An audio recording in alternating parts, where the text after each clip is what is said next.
બીજા મુદ્દાની વાત કરીએ સુરતના ડુમસ રોડ પર આવેલા રીવા વ્યસન મુક્તિ અને રિહેબ સેન્ટરમાં માનવતાને શરમાવે તેવી ઘટના બની।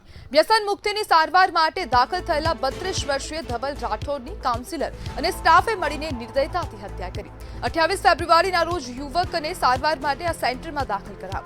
1 માર્ચની રાત્રે દવા લેવા માટે કહેતા ધવલે ના પાડતા કાઉન્સિલર જિગ્નેશ દેસાઈએ તેના સાગરીતોની સાથે મળી યુવકને માર મારી અધમુવો કરી નાખ્યો। માફી માંગવા છતાં પણ આરોપીઓનો ક્રૂરતાનો સિલસિલો અટક્યો નહીં અને અંતે તેનું મોત થયું।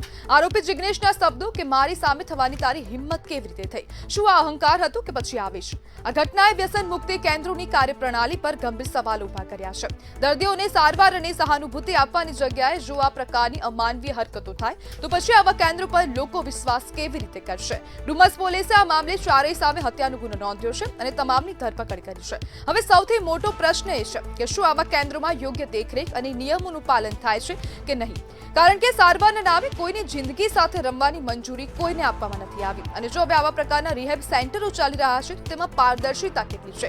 કયા ધોરણોસર હવે ત્યાં કામગીરી કરવામાં આવે છે? દર્દીઓને સારવાર આપવામાં આવે છે? હવે તેના ઉપર પણ હવે પ્રશ્ન ઊભા થયા છે। ધવલ રાઠોડ નામના એક યુવકની હત્યા કરવામાં આવી છે અને રાજકોટના પીઆઈ છે તેમનો આ ભાઈ છે ધવલ રાઠોડ અને તેની હત્યા કરાઈ છે।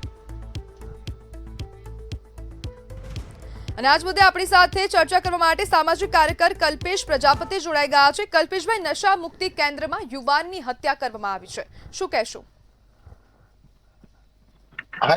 સમાચાર મેં જોયા, નશા મુક્તિ કેન્દ્રમાં કાકા સાહેબના ભાઈ પણ છે એવા સમાચાર મળ્યા છે, પણ એ બહુ દુઃખદ ઘટના કહેવાય ને। આ વસ્તુ અત્યારે ક્રાઇમમાં જોઈએ તો સુરતની અંદર ક્રાઇમ બહુ જ વધતા જાય છે।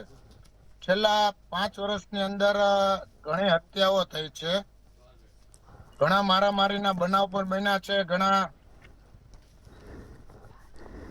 એવા બનાવ પણ બન્યા છે। પણ આ વસ્તુ જો હર્ષ સંઘવી સાહેબ આપણા ઓલામાં આવતા હોય ને ઘણા સાહેબો આપણા જો નેતાઓ શ્રી આપણે અહીંથી હાલતા હોય તો આ વસ્તુ બનાવ બનવા ન જોઈએ એમ।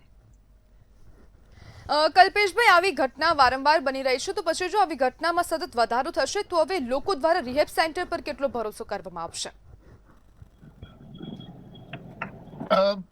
ભરોસોમાં જોઈએ તો ગુજરાત પોલીસ અત્યારે ફૂલ સતર્ક છે ને કડક પણ થઈ રહી છે, પણ કાયદામાં કાનૂનમાં કોઈ પણ આવશે તો એને છોડવામાં પણ નહીં આવે। હર્ષ સંઘવી સાહેબનું પણ એક વલણ છે ને તે ટાઈપમાં ગુજરાત પોલીસ પણ ચાલી રહી છે।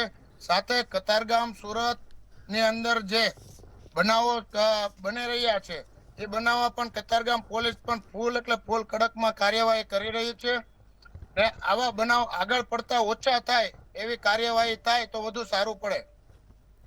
જી બિલકુલ કલ્પેશભાઈ, જોડાવા બદલ આપનો આભાર।